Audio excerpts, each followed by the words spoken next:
I was in college. I went 2 years as a pre-law major at West Georgia College in Carrollton, Georgia.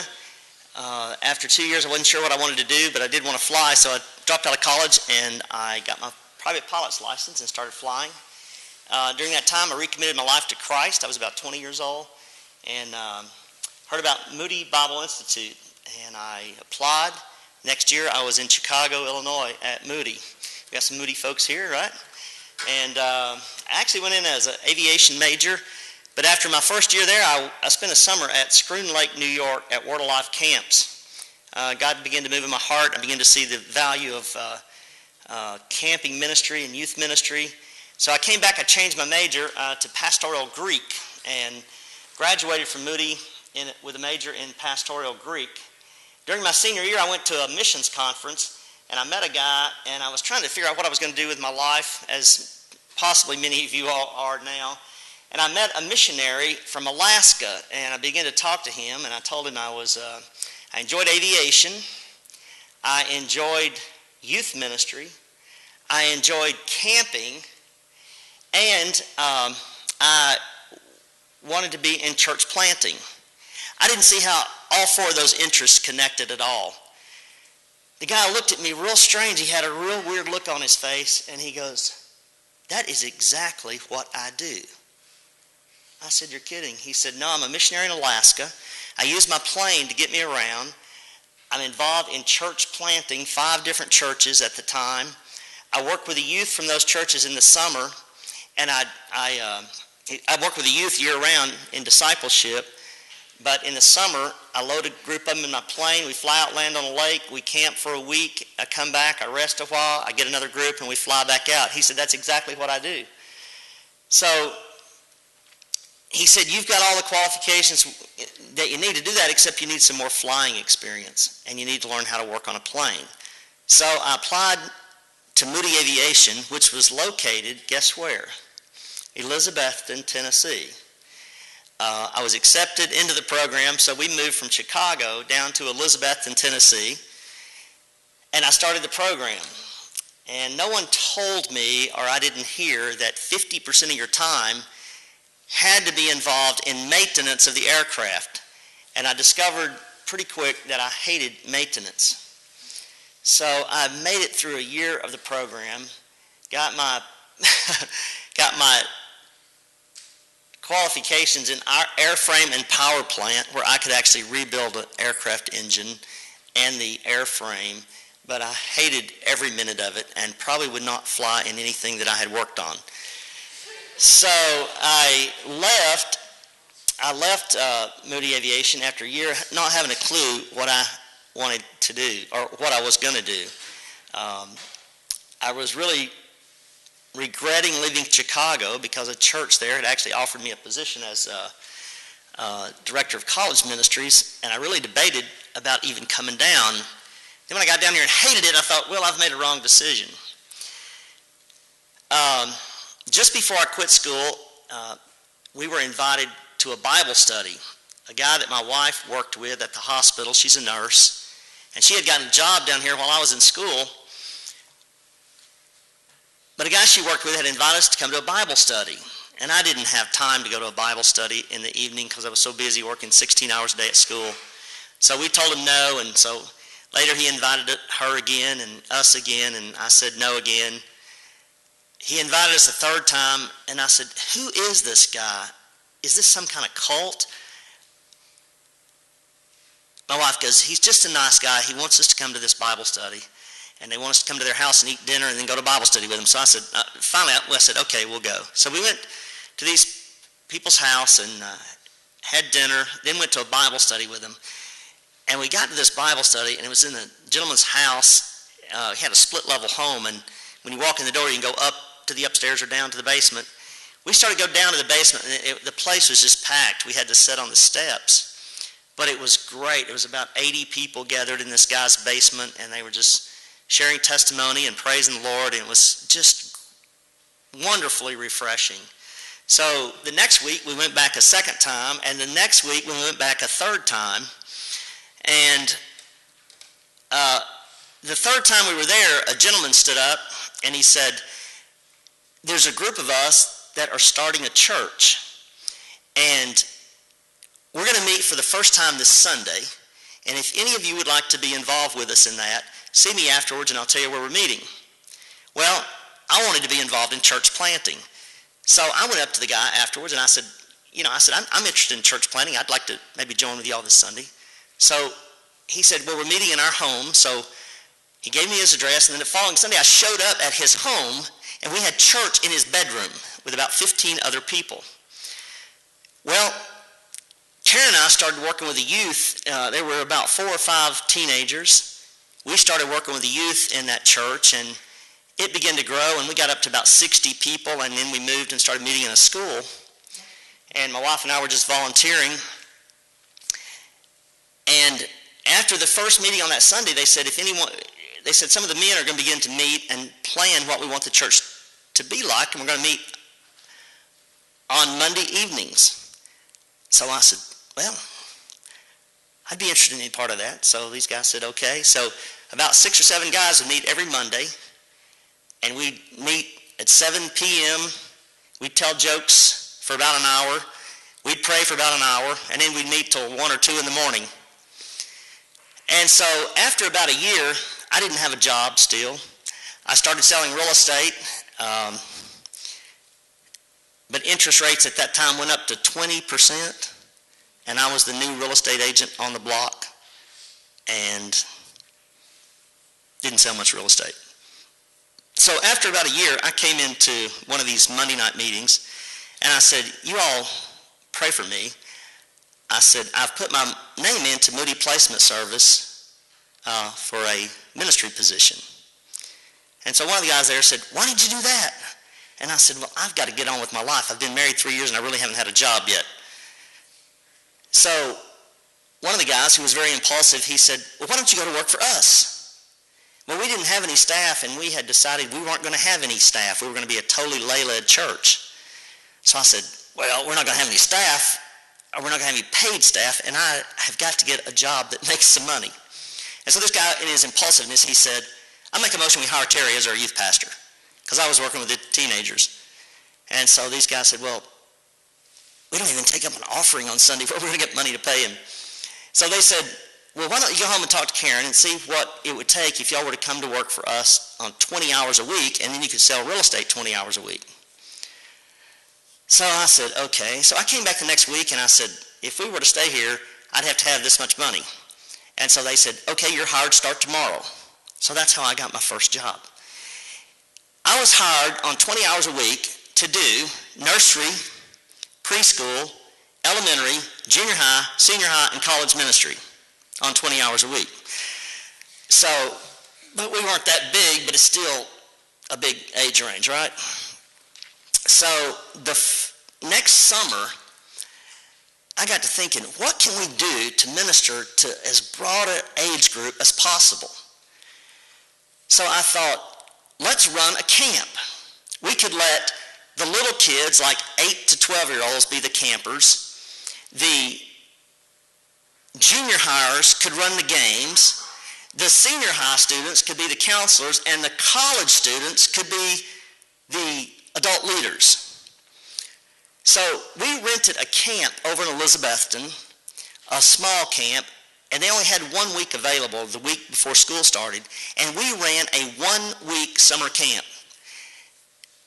We had 20 little kids that signed up and 7 staff members. Those 7 staff members was my entire junior high, senior high, and college youth group. But we ran a 1-week camp with 27 people, and we had a great time. So the next year, we thought, well, let's do this again.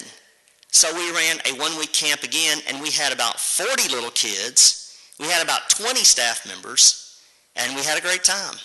So the third year, we decided, let's do it again. We had about 80 little kids, about 40 staff members, and we outgrew the camp. So the next year, we found another facility down in Greenville, Tennessee, and we moved our camp down there and ran a camp there for the next 10 years, just 1 week. Well, in the process of running camps in Greenville, these parents begin to say, these junior hires cannot be your leaders forever. They need their own camp. The senior hires need their own camp. These guys are too young to be your staff. So they said, why don't you look around and see if we could find a piece of property we could buy and we could start our own facility, because we couldn't find anything to rent. Well, the church I was part of didn't have very much money. As a matter of fact, we had been meeting in the school, and they told us that we were in violation of the separation of church and state, and then we had like 4 weeks to leave. And we bought an old church building with a house and a parking lot for $25,000. And we had to get investors to buy that. And so they were saying we need to buy a camp. There was no way we were going to do that. So I didn't even look around for a piece of property. So another year went by, and these people said, you need to find us a piece of property, and they kept telling me we ought to find this piece of property. So somebody said, there's a place called Doe River Gorge. We've never been there, or we were there with some other people, but we don't know how to get there. We rode with someone. It was somewhere near Elizabethton. And so they said, you need to go check it out. And they'd been bugging me to go find this property for about 3 years. So finally one day, we had an intern that was interning in youth ministry, and our church had been growing. We were up to about 1,000 people by now, and we were still meeting in this little bitty building, and our church was trying to raise money to build a bigger building. And so this guy from Dallas Seminary who was interning here, he said, let's go. I told him about this piece of property. He said, let's go find that piece of property. So he kept bugging me about it. So one day we got in the car and we drove out toward Elizabeth, and we said, there's a place called Doe River Gorge. We're looking for it. And so finally we got directed to where it was, and we turned up the road that you all turned up today. And at the time, it was a dirt road. It had potholes in it that were over a foot deep everywhere. And on every tree and every bush, there was a no trespassing sign, and sometimes there were 2 or 3 of them. No trespassing, no trespassing, no trespassing. Violators will be shot, survivors prosecuted. And so I got about halfway up the road going boom, boom, boom, reading all these signs. And finally I thought, this guy is serious. So here we had this idea. Between here and the highway, there was no mountain out there. There was just cattle grazing and multiple fences. So we had this bright idea. If we were to park out on the highway and walk up through the middle of the fields, through the cows, that guy would think we didn't see his no trespassing signs. And so then he wouldn't be mad at us. So that's what we did. So we walked all the way from the highway through the middle of these fields, and there was a guy that there was a caretaker that had a mobile home parked down by what is now the depot. We knocked on his door, and when we did, 2 German Shepherd dogs that we found out later were police trained ran out from under his porch. One got on my leg, one got on Gary's leg, and they were going, ah, and looking at us and out going, ah. This guy opens his door with a shotgun pointed at us. Now, I don't know if you've ever heard stories about what happens in the hills of Tennessee, but we thought we had met our maker. This guy began to just curse. Didn't you see my no trespassing signs? And when I finally got a word in, I said, well, we walked up through the field. I wasn't totally honest, but I didn't lie. After I heard some more cursing, he just looked at me, and I was looking down the barrel of his shotgun. And the only thing I could think to say was, do your dogs bite? And he said, I wouldn't have a dog that didn't bite. And I went, oh, no. And his wife, I could hear her in the background, and she was saying, Hugh, let those boys in before them dogs eat them alive. And I was saying, please listen to your wife. So finally he did let us in. I heard more cursing, and then I just said, we just want to hike up the gorge. He said, no one hikes up that gorge. I have strict orders from the owners, no one hikes up the gorge. And so the longer we talked, the friendlier he got. And finally he said, well, get out of my house. Go and hike up the gorge if you want to. He said, there's rattlesnakes up there big around as my arm. He said, you won't come back alive, but if you're that big a fool, go on. So Gary and I ran out of his trailer. We went up the gorge. We went through the first tunnel, and the railroad tracks were all grown up with trees and weeds, and we were having to fight our way through it like this. But we went back through the gorge, and we got back about 2.5 miles to the first trestle bridge. And we sat down on that trestle bridge, and we prayed, and I'd just been awed by what I'd seen. I said, Lord, if there's ever to be a new camp in East Tennessee, it ought to be right here. And we prayed that prayer, and we walked out, or we ran back out of the gorge. It was actually sprinkling rain and misting. And I went back to his trailer, and I said, man, would the owners of this place ever consider selling it? He said, no, not at all. He said, a wealthy businessman and a state senator own it, and they have vowed to each other they would never sell it to anyone. He said, everybody's tried to buy it. The Sierra Club's tried to buy it. The state of Tennessee's tried to buy it. Some church denomination offered them a blank check, and they wouldn't even talk to him. Well, I thought, we don't have any money anyway, so, it doesn't matter. I mean, there's no way we can get the property. They won't sell it at any price, and we have no money, so there's no way we can get it.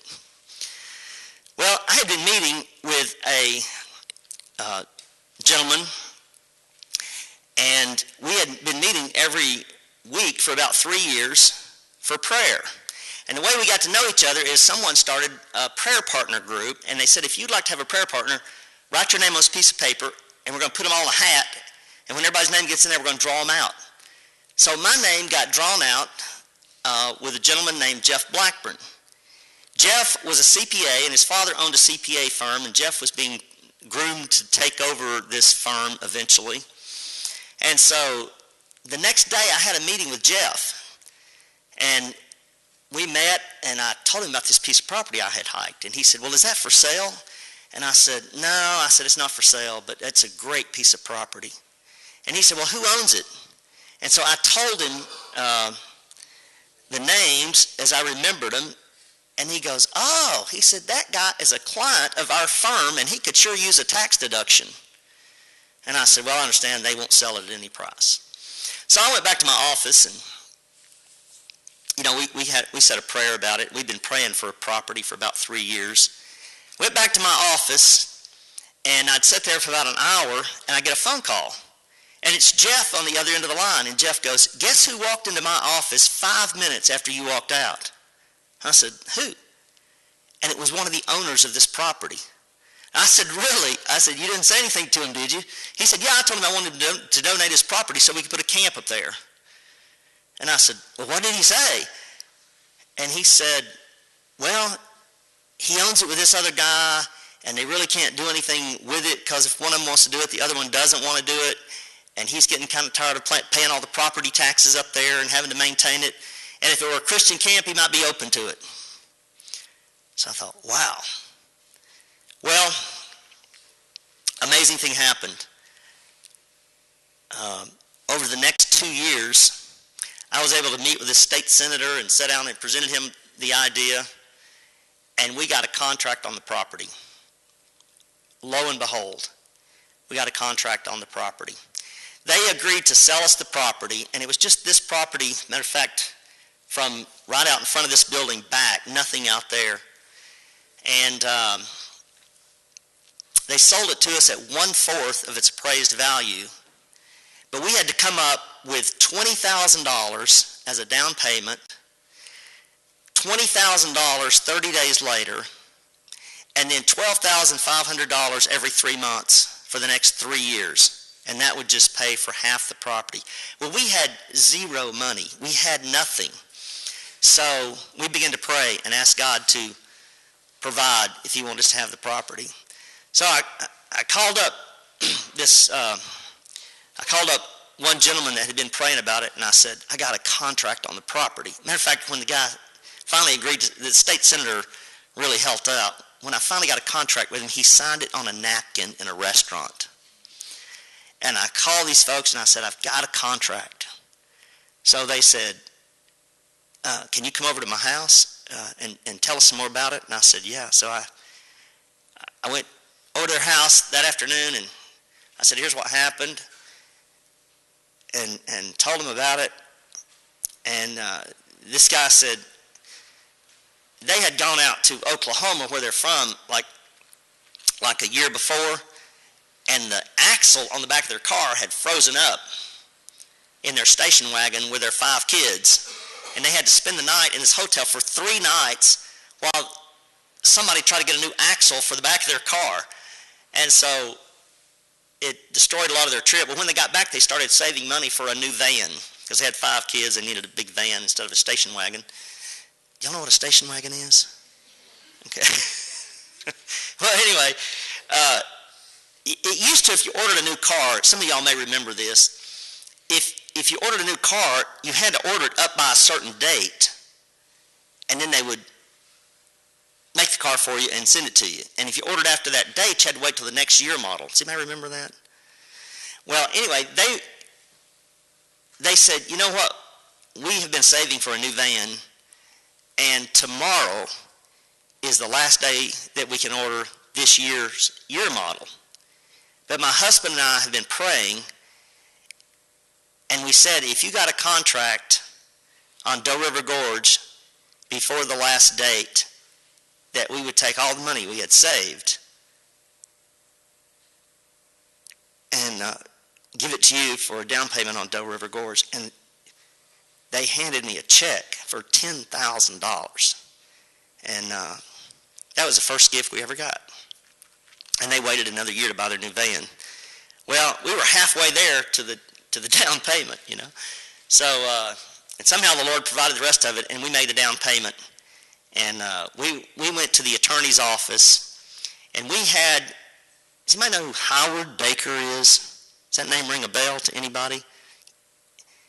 He was the chief of staff for President Reagan, and he has a law firm called Baker Worthington, Crosley, Stansberry, and anyway, his law firm agreed to do all of the law work for Doe River for free. They formed a corporation, and somebody just knew somebody who knew somebody who knew somebody, and we got all this law work donated for free to form us as an organization, to do our deeds, to do our title searches, and to form us as an organization.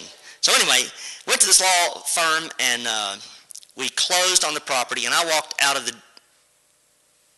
law offices with the deed to Doe River Gorge in one hand, a mortgage payment in the other hand, never knowing how we would even pay for the property. And so we had to come up with $20,000. 30 days later, somehow God provided that. We didn't have any staff. We didn't know how we were going to maintain the property. We didn't even have a mower to mow the grass. And so somehow we met the payment. Then we had $12,500 due every 3 months. And I didn't know how we were ever going to meet the payments. And I'll tell you one thing I learned. God is never late, but he's rarely early. I'll tell you one other little story. We had $12,500 due on a Friday morning. I woke up on a Friday morning. We had $600 in the bank and $12,500 due that day. And these people had made it clear that if we missed a payment, they would repossess the property. We couldn't be late, not one day, or they had the right to repossess and probably would do that. So Jeff Blackburn had given me a line of credit on his house where I could borrow money against his house, and I had a line of credit on my house. So I went to the banks and borrowed money on somebody else's home and my home to come up with $12,500 to meet a payment. It took me to about 1 o'clock to do that. I got the money. I went by the guy's office and I paid him the $12,500. Well, on my way back from paying his payment, I stopped by a post office box we had, and there was about $3,000 in checks that people had sent in, and it was a time of the month when we normally didn't expect to get any kind of gifts. And $3,000 was a lot of money. Well, I went back to my office at the church, and when I walked in my office, there were some envelopes sitting there, and there was a guy who was kind of volunteering to raise money for us, and he hadn't brought me any money in months. But he had a stack of checks there that he had brought me just as a volunteer, and I added them up, and it was about $4,000. So I had about $7,000, $7,000 plus some we had leftovers. I had about $7,500 by about 3 o'clock. And I thought, wow. And this is the truth. You're not going to believe this story when I tell you this, because you're going to think it's too cool to really happen. About 3:30, I got a phone call from a lady, and she says, Terry, my husband just got an unexpected bonus at work. And he called me from work to tell me that he got the bonus, but that he said he felt led of the Lord to give this new group of folks that's trying to put together a camp $5,000. And she said, could you all use $5,000? And I said, hang on a second. I took all those checks I had gotten that morning. I added $5,000 to them, and you know what it came up to? It came up, and I remember this figure exactly, it came up to $12,543. And I said to her, is there any chance I could get that today? She goes, well, I don't know. She said, let me call my husband at work and see if we could do that. So she calls me back in a few minutes. She said, yeah, if you want to run over my house, she said, we can give you the check today. So I told her the story. So I ran to her house. I got the $5,000. I went to the bank. I put it in, and guess what? I was too late to go back and pay off the loan. So Monday morning, I went and paid off the loan, and there was about $43 in interest that I had to pay. Somebody said, Terry, you didn't have enough faith. I said, what do you mean I didn't have enough faith? They said, you didn't have to go borrow that money on Friday. You didn't give the Lord long enough. And they said, God is never late, but he's rarely early. And that's true till this day. You know, you drive on Doe River's property, and you think we have a lot because there's a lot of land, there's some nice buildings. But you know what? We have never had any money. I asked David Jensen one day what the average balance in the bank we had, and this was about 2 years ago. You know what he told me? Our average daily balance was $2,000. You know what our budget is here? It cost somewhere between $6,000 and $7,000 a day, 365 days a year, just to keep this place open. Yet we have $2,000 in the bank. It just comes in and goes out. But we've never missed a payment. That's just how the Lord works. You ever feel that way in your life? You know, I'm thinking of Moses. You remember when God provided manna in the wilderness? The manna failed, and they had to pick up the manna and eat just what they could take in that day. And if they tried to store it up, what would happen? It went bad. It mold. And I think the reason God did that, he said, you're going to have to rely on me every single day and trust me for every daily provision. So that's the way it's worked here. I wish we had an endowment. Somebody asked me one time, how much endowment do you have?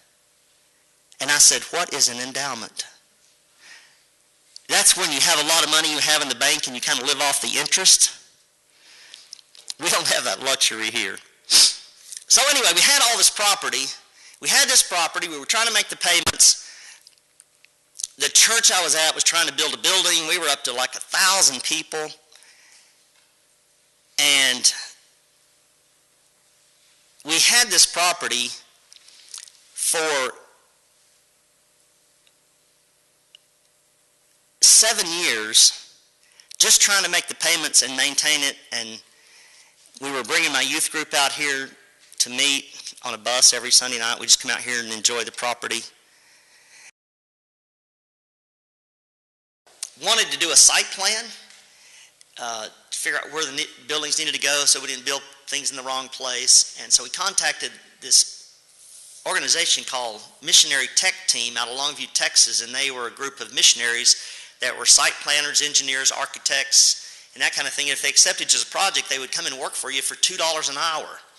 So after about a year, they accepted us as a project, and they brought these people in. They began to study our site.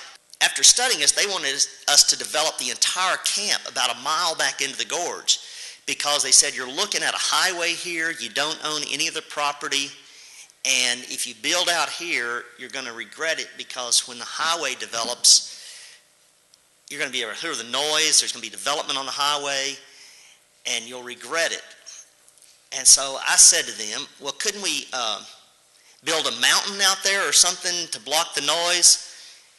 And they said, to build a mountain that would be high enough to block the view of that highway would cost you over $1 million if you could even find the dirt. It'd cost you millions of dollars. Well, I knew if we had $1 million, we probably wouldn't build another mountain, okay? So I said, well, couldn't we plant some trees? And they said, well, if you want to wait 30, 40 years for them to grow up, and they still won't block the noise and probably won't even be high enough to block your view. So we talked it over with my board members, and we said, well, we want to build out here anyway. We already had a source of water, we already had one building, and we already had property, and to get back in the gorge for a mile would take forever. We'd have to run utilities and all kind of things. So we said, we want to build right here. So they said, okay. So they designed the site plan. They spent over a year, and a year later, they got this book back to us that was about this thick, probably 120 pages. It had our site plans and all that in it. And this book came on April the 5th, okay, after waiting on it for almost 2 years. On April the 12th, I get a phone call from a guy, and he said, let me back up a little bit. Out in front of us was a 4-lane highway, but going back toward Elizabethton, back through the mountains that you all probably drove through today, that was 2-lane. There was 2.5 miles of the highway that was 2 lanes. And a guy ran for governor of Tennessee, and he promised that if us in East Tennessee would vote for him, that he would 4-lane this highway between Valley Forge and Hampton.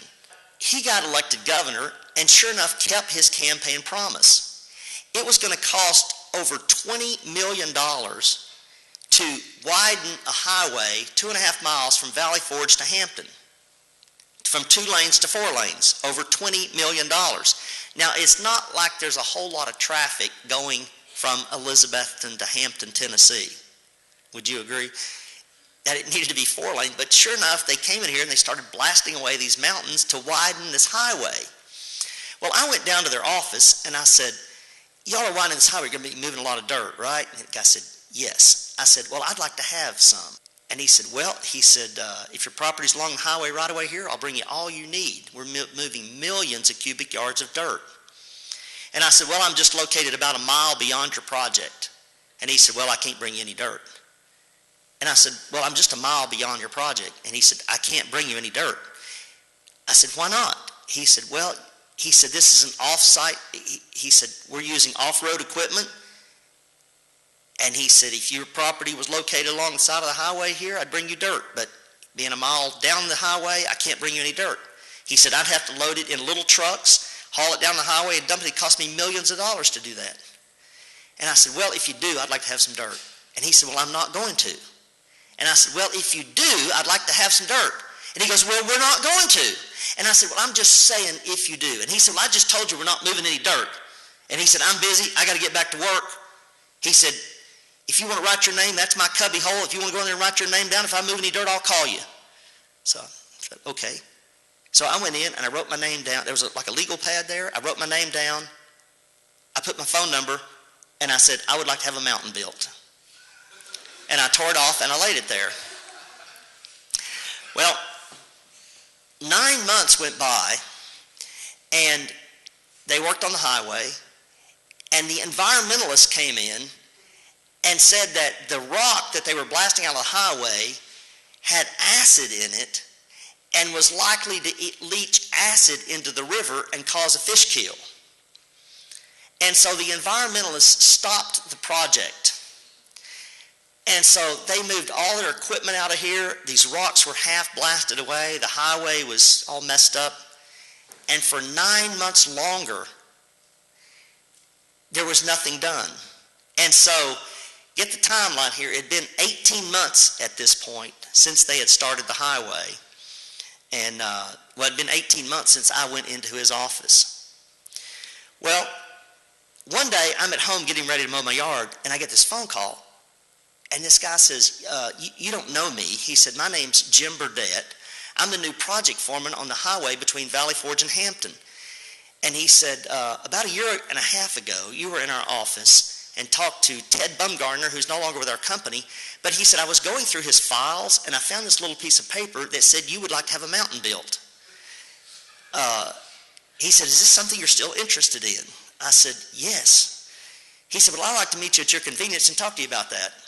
And I said, well, it'd be convenient for me in 30 minutes.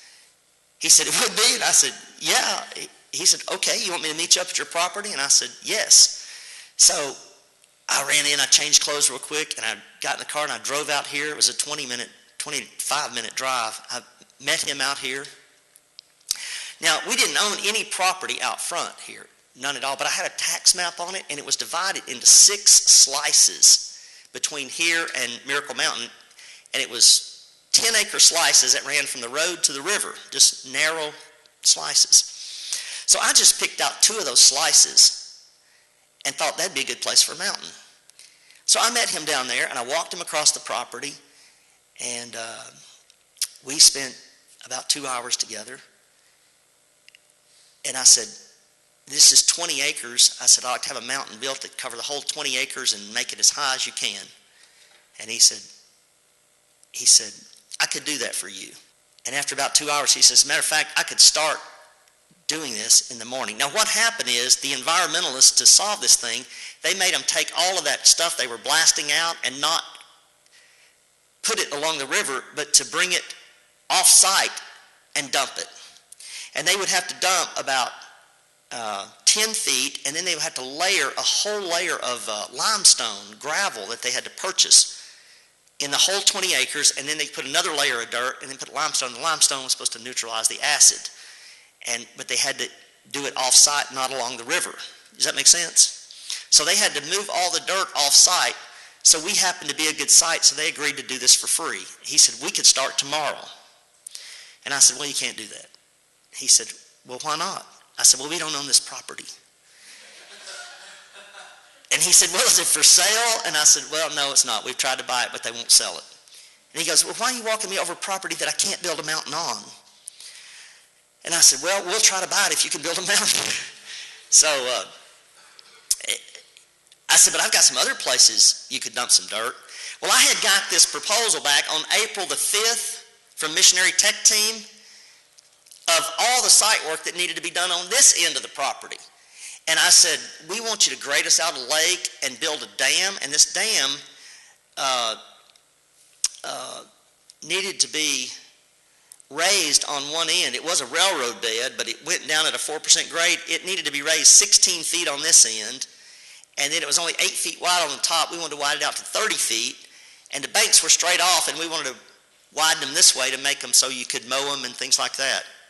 It took thousands and thousands of loads of dirt. And up where the plaza is out in front of us here, over that area, used to drop straight off to the river, and I said you could dump some dirt there. We had this grading plan and this site plan Missionary Tech Team had got. I got that back on April 5th, and this was April 12th. And so I just opened this book up, and I said, here's all the places we need dirt. And I said, we'd like to put some railroad cars up here, but we need a place graded out like 600 feet long and 30 feet wide to put some railroad cars we hope to get donated one day. And so I was walking around with this guy, and he said, who is going to do all this massive work for you? He said, this is going to require massive equipment. And I said, well, I don't know. I said, we just got a plan, and when we get the money, we'll do it. And Les and Dad back here are sewers, and they travel around their RVs, and they work for you for free. And we had a group up in the RV center. We started getting these folks the first year we ever bought the property. And they would come and they just work on our buildings, they work on our grounds, they'd mow the yard for us. Well, there was about 6 RVs up there of these people, and this guy was walking around with me, and he asked, are all those RVs yours? And I said, no, they're people that drive around in their RVs, and they come and work for us for free. And he said, they work for free? I said, yeah, they work for free. He said, well, do you have to pay their food and their gas and all that? I said, no, they just come and they work for free. And he goes, nobody works for free. And I said, well, they do. We don't give them anything. We don't pay them anything. They just work for free. Well, he couldn't get over this. He was just overwhelmed that people would work for free, and he kept asking me, who are those? Now, tell me about those people. What do they do? I said, they work for free. Well, we were walking around. We walked all around the property, and I got up there, and I showed him where we wanted to grade the area for the railroad cars. And I said, we need an area here 600 feet long, and we need to widen it out, and we need to level it, and we need to make it longer. And he said, who is going to do this work for you? He said, I don't even think y'all have bulldozers big enough in this part of the country to do that kind of work. And I said, I don't know. And he looked over and he goes, now who are those people? And he said, and they work for free? And I said, yeah, they work for free. Well, he was real agitated about that. And finally, he looks at me and he goes, okay, all right, I'm going to do it for you. I'm going to do it for you.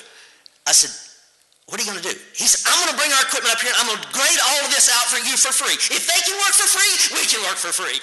And so before he even knew he was going to get to build a mountain, he agreed to grade all that out because he was just agitated by these people that work for free. Anyway, he said, okay. He said, we'll come and do all this work. So they came, and they filled dirt here, and they graded all that out. They started building our lake. They started filling down at the maintenance building. Well, several months went by, and they were running out of places to put dirt. And he came to me one day, and I was trying to buy this property, and the people would not agree to sell it. And I called him up, and I called him that day, and I said, we'd like to talk to you about buying your property. And they said, well, our mother owns that property, and she's in a nursing home, and all the family doesn't want to sell it. She doesn't want to sell it. And I said, well, could you talk to her? And so they went up, and they came back, and they said, well, Mom doesn't want to sell the property, but if she did sell it, it would be $10,000 an acre, and she would have to have cash, because if you take her beautiful grassy property and dump a bunch of rock on it and don't finish it, then her property is worthless, so you would have to pay cash for it. And, well, we didn't have any cash. And she said she doesn't want to sell it anyway. Well, one day Jim Burdette comes to me and he says, Terry, he says, we're running out of places to dump. We're done with your project. And my boss has told me that if you don't have me an answer by Tuesday, this is on Friday, he said, we have to have an answer by Tuesday. And if we don't, we have another site in Hampton we can dump 2 million cubic yards of dirt. So if I don't know by Tuesday, we can't do your mountain. So I didn't know what to do. So I called everybody I knew, and I said, please pray. I said, we need this property. And I called these people up, and I said, I need to know by Monday if you will sell us this property. And then people say, well, there's no way. Mom doesn't want to sell it, and she's up in Virginia in a nursing home, and we're not even going up there this weekend. So if you have to know by Tuesday, the answer is no. And it's probably no anyway. She's told us she doesn't want to sell it. So I said, well, could you please try to talk to her? And they said, no, we're not going to go up there this weekend, and so we're not going to see her. And so I hung up the phone, just knew we were going to lose this. And so I called everybody I knew. And I said, would you please pray? Because I got to give him an answer Tuesday morning. And so we got on our knees and we prayed. And everybody I knew, I had praying. We prayed all day Saturday, Sunday, Monday. Monday night, about 6 o'clock, I called these people up. And I said, this is Terry Mahan at Del River Gorge. I said, I was just calling to see if you had a chance to talk to your mother. And the guy said, hang on a minute, let me let you talk to my husband. Or let me just talk. This lady, she said, let me let you talk to my husband. He got on the phone. He said, well, we did end up going up to see Mom.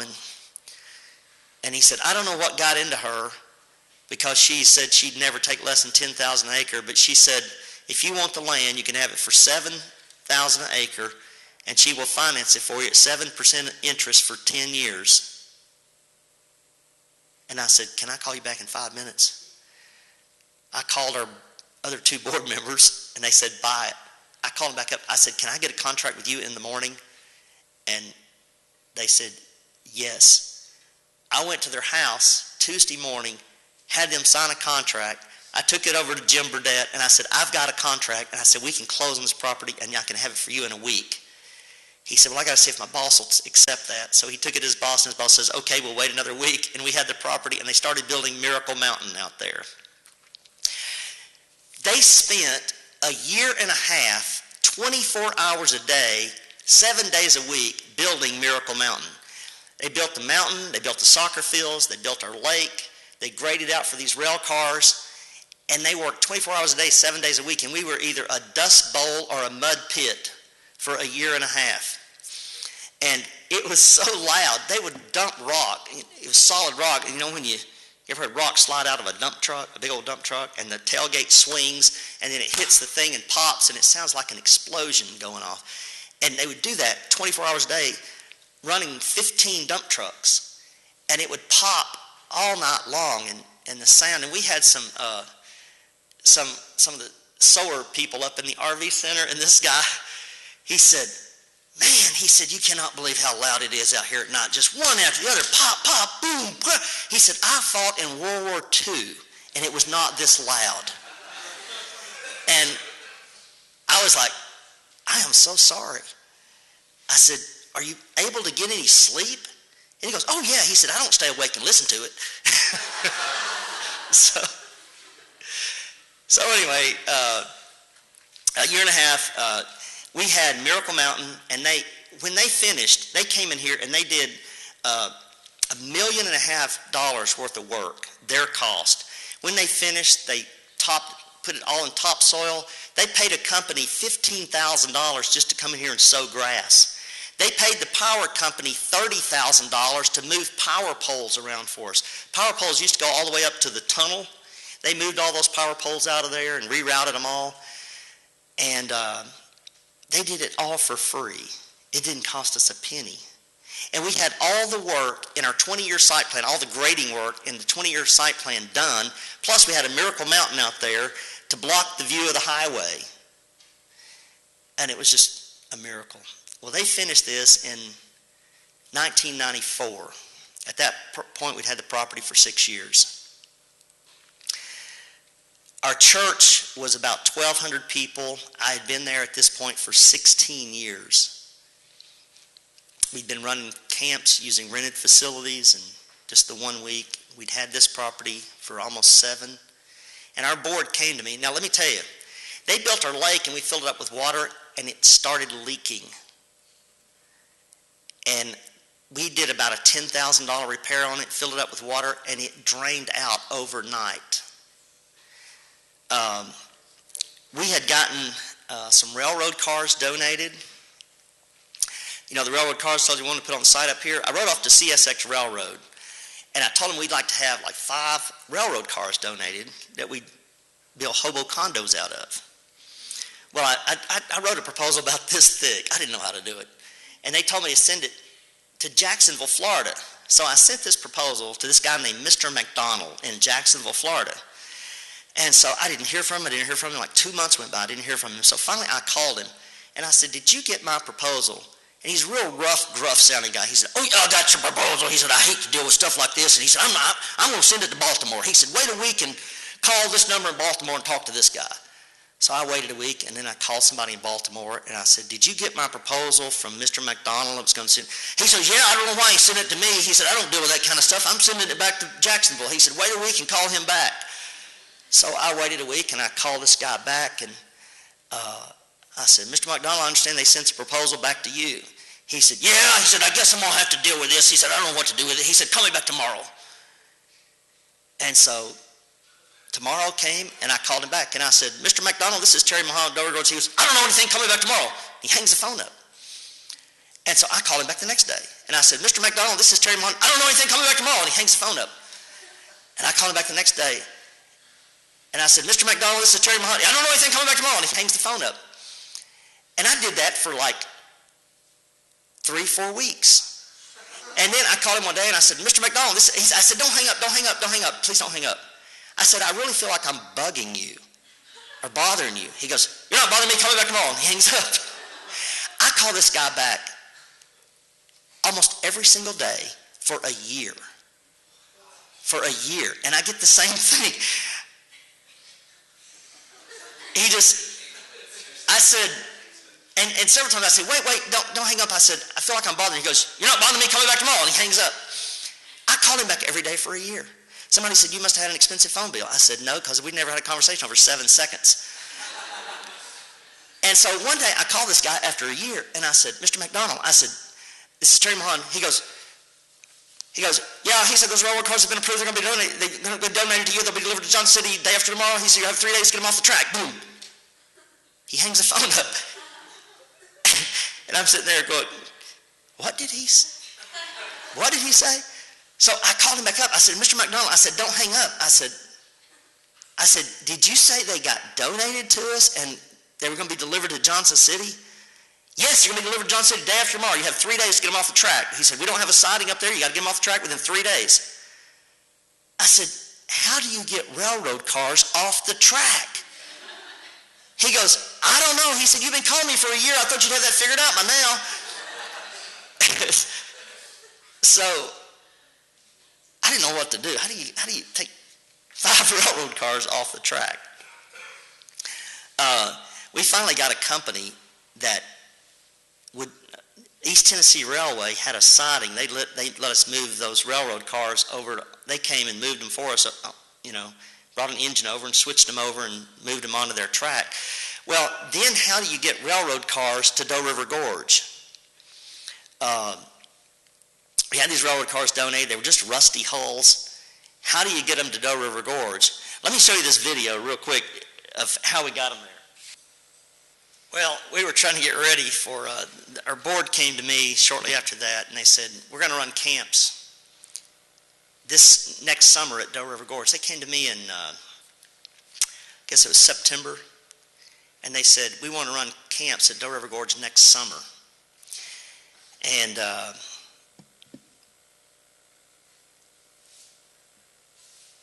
I said, there is no way we can run camps at Doe River next summer. The lake they had built was leaking, and we tried to repair it, as I told you earlier. It was going to cost $80,000 to put a liner in the lake. We had never seen the likes of $80,000 at one time. The railroad cars we had delivered were rusty hulls, and if we could get free labor, which we did, we got inmates to do it as well as volunteers from people like sewers, but it was going to cost us $20,000 a car just for materials if we could get free labor. That's another $100,000. We had never recruited a summer staff. We had never put out a brochure. We didn't have an office building. We didn't own a computer. We didn't even have a stapler. And we didn't even have any staff. The church was still paying me. We were paying a maintenance guy who had raised his own support. And I looked at our board, and I had my house mortgaged to meet payments on the property, and I had Jeff's house mortgaged to meet payments on the property. And I told our board, I said, if we had $500,000 in the bank, which we don't, we still couldn't start camps in 8 months. It would be impossible. I would have to resign my job. We'd have to do all this work, and we hadn't even thought of a teepee idea. I said, even if we got all the rail cars done, we wouldn't have enough. We didn't have a dining hall. We had a kitchen that was 12 by 16, residential kitchen. I said, there is no way this can happen in 8 months. We can't even recruit campers in 8 months. And they said, okay, we've had the property for almost 7 years. So either we do it this summer or we sell the property and move on. So I was faced with this huge dilemma. What am I going to do?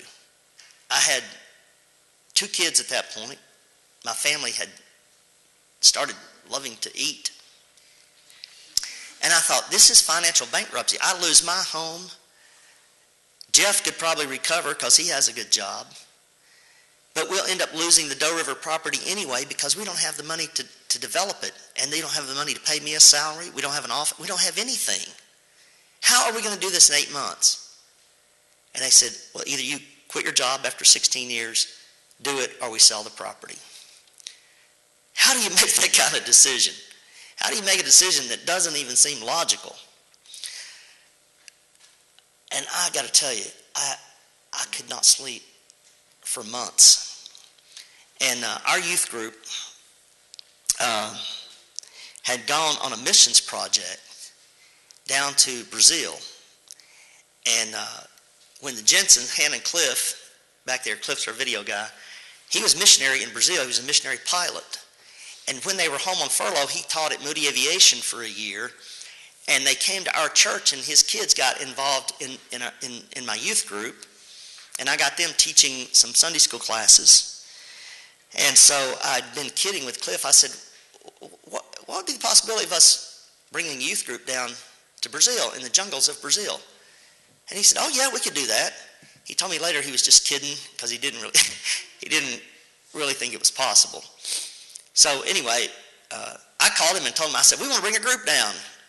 And so we took this group down to Brazil.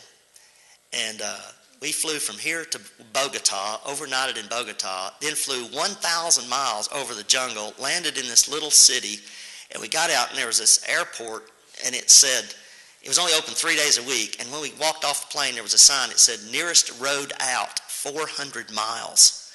And then we got in these long canoes that was as long as from here to the big top tent, and about that wide, and we went up the Amazon River for 2 hours and got out where they lived.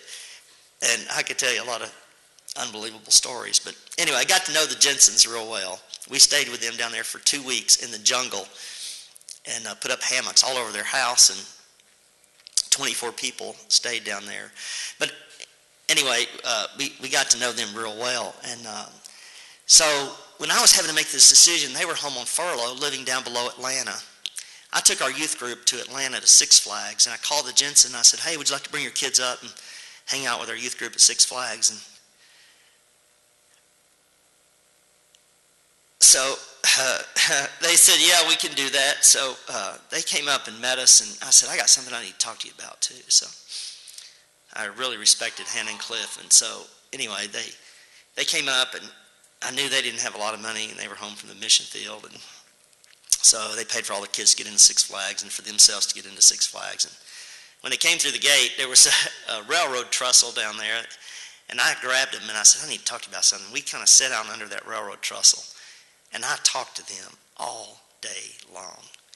And I said, I don't know what kind of decision to make here. I said, this is impossible, what the board is asking me to do, but I hate to sell the property. I said, and so all day long I cried, and I said, I don't know what to do.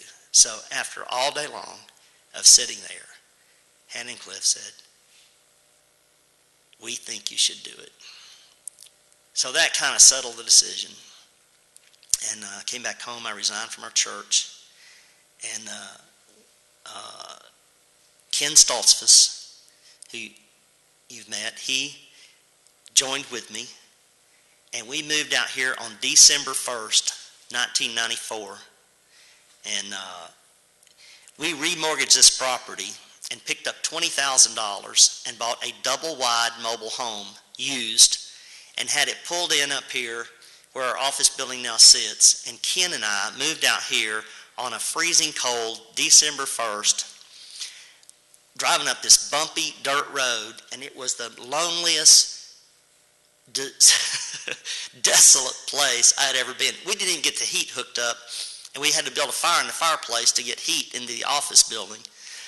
And had no idea how I was going to do these railroad cars. I had written to the prison for 3 years and never got a response. And we stayed here a month, and in January, about January 3rd, we came back in the office, and I got a call from the warden at the prison, and he said, I got a letter from you saying you need some help. He said, could we come out and talk to you? I said, yeah. Well, these three guys walked in our office on a day. It was 0 degrees outside, coldest day of the year. And these guys walked in big old black trench coats, and the warden, the assistant warden, and we took them over and showed them those rail cars on January 1st. And I said, I need these things finished by June. And he's like, you're kidding. And they provided us 20 inmates that came every day with their guards, and they did all the work on those hobo condos up there and got them finished. And they also built platforms for teepees. Well, anyway, we had that, and we ran camps that first year, and we couldn't get kids to come. And I'd ask kids, you want to go to camp? He'd go, no. And I'd say, kid, I know your mom, and you're coming to camp. And we couldn't get kids to come to camp, and we were broke. I didn't know where the money was coming from. We put a liner in the lake. I didn't know how he was going to pay for that. I still don't know how the money came in.